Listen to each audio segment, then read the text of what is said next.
Hi అండి, welcome to RR exam updates. ఇవాళ topic వచ్చేసి సెంట్రల్ సిఏఎస్ఎఫ్ నుంచి ఫైర్మెన్ ఉద్యోగాలు అనేది రిలీజ్ అయినాయి. నిన్న 31 డేటు మీరు ఇక్కడ చూడొచ్చు. నిన్న ఈవినింగ్ అనేది ఇది రిలీజ్ అవ్వడం జరిగింది. క్లోజింగ్ డేట్ వచ్చి సెప్టెంబర్ 30 అనేది క్లోజింగ్ డేటు. మీరు త్వరనే వెంటనే అప్లై చేసుకోవచ్చు. దీనికి ఒక పూర్తి ఇన్ఫర్మేషన్ అనేది మీకు ఇప్పుడు ఈ వీడియోలో చెప్తాను. మీరు చూసుకున్నట్లయితే ఎవరైతే మేల్ క్యాండిడేట్స్ ఉన్నారో వాళ్ళకి రిలీజ్ చేసిన అయితే నోటిఫికేషన్ అని చెప్పొచ్చు. ఆల్ ఇండియా వైజు దీన్ని నార్థన్ వాళ్ళు, సౌతర్న్ వాళ్ళు ఎవరైనా అప్లై చేసుకోవచ్చు. దీనికి సంబంధించి కంప్లీట్ ఇన్ఫర్మేషన్ అనేది ఈ నోటిఫికేషన్లో చూపిస్తాను. ఇది చూడొచ్చు. ఇది మీకు సిఏఎస్ఎఫ్ నుంచి వచ్చిన అఫీషియల్ నోటిఫికేషన్ అయితే ఇది అప్లికేషన్స్ అనేవి త్రూ ఆన్లైన్ మోడ్ అనేటివి ఉంటాయండి. అదే ఇక్కడ చెప్పారు. దీంతో యొక్క రిక్రూట్మెంట్ ప్రాసెస్ వచ్చి స్టార్టింగ్ ఫిజికల్ ఎఫిషియన్సీ టెస్ట్ ఉంటుంది, మళ్ళీ ఫిజికల్ స్టాండర్డ్ టెస్ట్, మళ్ళీ డాక్యుమెంట్ వెరిఫికేషను, మళ్ళీ రిటర్న్ ఎగ్జామినేషన్ ఉంటుంది. రిటర్న్ ఎగ్జామ్ అనేది వాళ్ళు కంప్యూటర్ బేస్డ్ అయినా పెడతారు, లేదా ఓఎంఆర్ బేస్డ్ అయినా పెడతారు. అదే ఇక్కడ చెప్పారు. దాని తర్వాత మెడికల్ ఎగ్జామ్ అనేది ఉంటుంది.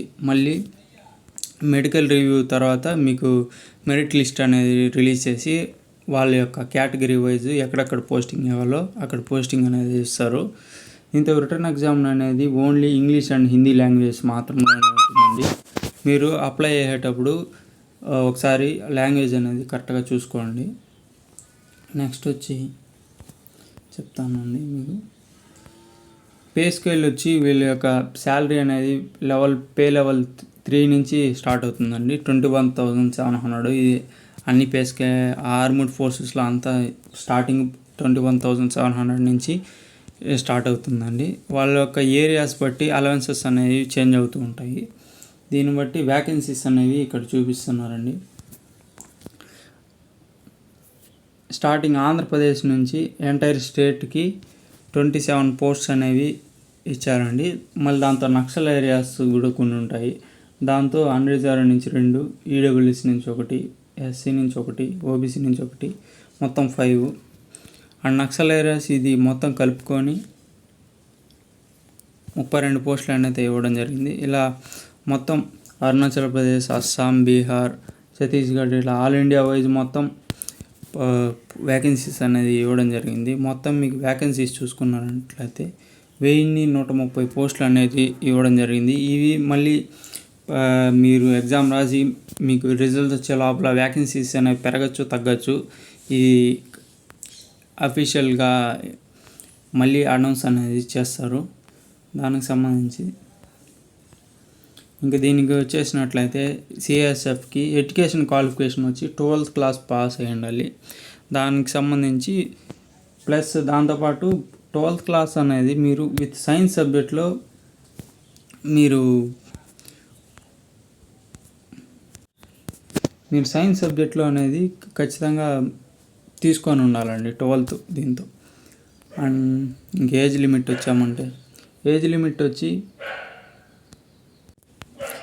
1/10/2001 నుంచి 30/9/2006 దీనికి మధ్యలోనే పుట్టిండే వాళ్ళే దీనికి ఎలిజిబుల్ అండి.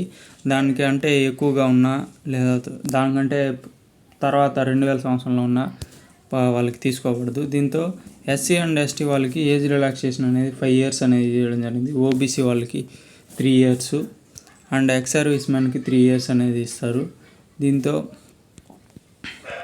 దీంతో రిలాక్సేషన్ అంటూ వీళ్ళకే ఉంటుంది, ఇంకా వేరే వాళ్ళకి ఎవరికి ఉండదు.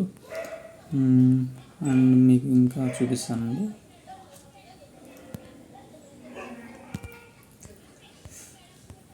ఎంత జస్ట్ దీంతో మళ్ళీ అప్లికేషన్ ఫీజు వచ్చి 100 రూపీస్ అండి ప్రతి ఒక్కరికి. దీంతో మళ్ళీ రిలాక్సేషన్ కూడా ఉంటుందండి. SC and ST candidates and ex servicemen దీంతో పేమెంట్ కూడా చేయబడలేదండి. 100 రూపీస్ ఫ్రీగానే వాళ్ళు చేసుకోవచ్చు. దీంతో మీకు ఫోన్పే ద్వారానే ఈజీగా నెట్ పేమెంట్ అనేది చేసుకోవచ్చు. ఆన్లైన్ బ్యాంకింగ్, యూపీఐ ద్వారా ఈజీగానే చేసుకోవచ్చు. దీంతో ఫీజు అనేది 30వ తేదీ సెప్టెంబర్ 30 వరకు ఉంటుందండి.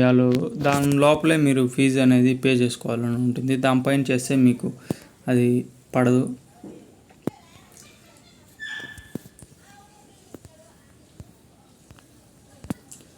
నెక్స్ట్ వచ్చి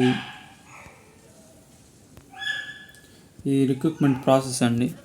రిక్రూట్మెంట్ ప్రాసెస్ వచ్చి స్టార్టింగ్ ఫిజికల్ ఎఫిషియన్సీ టెస్ట్ అనేది పెడతారండి. మీకు ఫిజికల్ ఎఫిషియన్సీ టెస్ట్ తర్వాతనే మీకు ఫిజికల్ స్టాండర్డ్ టెస్ట్ అంటే మెజర్మెంట్ హైట్ కానీ వెయిట్ కానీ వాటి గురించి అనేది మీకు చెక్ చేస్తారండి. మీ దీంతో ఎక్స్ సర్వీస్ మెన్లు ఎవరైతే ఉంటారో వాళ్ళకి ఫిజికల్ ఎఫిషియన్సీ టెస్ట్ కూడా ఉండదండి. ఓన్లీ ఫిజికల్ స్టాండర్డ్ టెస్ట్ ఉంటుంది. దీంతో ఫిజికల్ ఎఫిషియన్సీ టెస్ట్ వచ్చి మేల్ బాయ్స్ అందరికి ఫైర్మెన్స్ ఉద్యోగాల్లో 5 కిలోమీటర్స్ అనేది 24 మినిట్స్లో రన్ చేయాల్సి ఉంటుందండి. ఫిజికల్ స్టాండర్డ్ టెస్ట్ వచ్చి హైట్ వచ్చి 170 సెంటీమీటర్స్ ఉండాలి అండ్ చెస్ట్ వచ్చి 80 సెంటీమీటర్స్ ఉండాలి. ఎక్స్పాండ్ చేస్తే ఖచ్చితంగా 85 సెంటీమీటర్స్ 5 సెంటీమీటర్స్ ఎక్స్పాండ్ అనేది అవ్వాలి. అలా కాకపోతే కూడా మీకు డిస్క్వాలిఫై చేస్తారండి. చాలామంది హైట్ అండ్ రన్నింగ్ వచ్చి కూడా చెస్ట్ లేకపోవడం వల్ల వాళ్ళని రిజెక్ట్ చేసిన సందర్భాలు ఉన్నాయి. మీకు అక్కడ ఛాన్సెస్ ఇస్తారు. ఒకసారి మీకు చెస్ట్ లేకపోయినా కానీ మీరు ఒకసారి చెక్ చేయించుకొని దానికి పెరిగేదానికి కొన్ని ఇవి కూడా ఎక్సర్సైజ్ అనేది చేయాల్సి ఉంటుంది. మీరు మ్యాక్సిమం డిప్స్ అలాంటివి చేశారంటే చెస్ట్ ఈజీగా వచ్చేస్తుంది. Next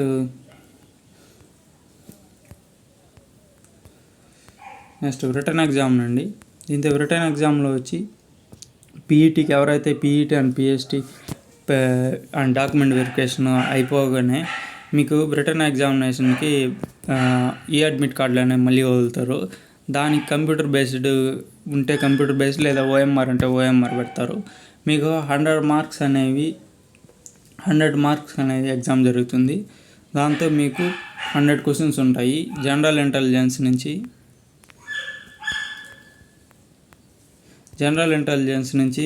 25 questions, general knowledge and awareness నుంచి 25, మ్యాథమెటిక్స్ నుంచి 25, ఇంగ్లీష్ నుంచి 25 ఉంటాయి. ఎవరైతే హిందీ తీసుకుంటారో హిందీ నుంచి 25 ఉంటాయి.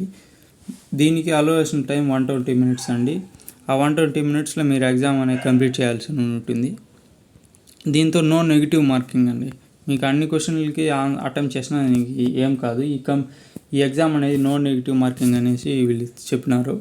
దీనికి ఎగ్జామ్స్కి సంబంధించిన అప్డేట్స్ డేట్ చేంజెస్ ఏమైనా ఉంటే మొత్తము అఫీషియల్గా మీకు వెబ్సైట్ నుంచే తెలుసుకోవచ్చండి. ఇక్కడ చూపించారు CISF ఫైర్ రిక్రూట్మెంట్ CISF.gov.inలో మీరు చూసుకోవచ్చండి. నెక్స్ట్ మీకు మోడ్ ఆఫ్ సెలక్షన్ వచ్చి PET and PHT and document verification అయిపోయిన తర్వాత మీ కంప్యూటర్ బేస్డ్ ఎగ్జామ్లో కూడా మీకు ఎక్కువ మార్క్స్ అండ్ మెరిట్లో వచ్చారంటే మెడికల్ అంతా అయిపోతున్న తర్వాత మీకు మెరిట్ లిస్ట్ అనేది రావడం జరుగుతుంది. దానికి ముందు మీకు ఈ ఎగ్జామ్ అనేది రిటర్న్ ఎగ్జామ్ అనేది unreserved and EWS and ex service మెన్లకి 35% అనేది మినిమం క్వాలిఫైయింగ్ మార్క్స్ అండి. దాని తర్వాత ఎంతమంది వచ్చినా వాళ్ళ మెరిట్ ప్రకారం వాళ్ళు ఎంత కావాలో అంత తీసుకుంటారు. And ST and SC OBC వాళ్ళకి 33% అనేది అంటే 33 మార్క్స్ కంటే పైన ఎక్కువ తెచ్చుకోవాలి. అప్పుడే మీకు మినిమం క్వాలిఫైయింగ్ మార్క్స్ అనేవి జరుగుతుందండి. ఇది ఇంపార్టెంట్ ఇన్స్ట్రక్షన్స్. మీకు ఎగ్జామినేషన్స్కి వెళ్ళేటప్పుడు హాల్ టికెట్ దానికి సంబంధించిన ఏమేమి తీసుకెళ్ళాలని అవి ఉంటాయండి. మీరు ఖచ్చితంగా వెళ్ళేటప్పుడు 2 ఫోటోలు, మీ బర్త్ సర్టిఫికేట్ అంటే మీకు డేట్ ఆఫ్ బర్త్ చెక్ చేసుకోవడానికి వెరిఫై చేసుకోవడానికి అడుగుతారండి. అంతే అండి. థ్యాంక్ యూ ఫర్ వాచింగ్ అండి. మన ఛానల్ సబ్స్క్రైబ్ చేసుకోండి. అప్డేట్స్ కూడా మీకు వెంటనే వస్తూ ఉంటాయి. థ్యాంక్ యూ అండి.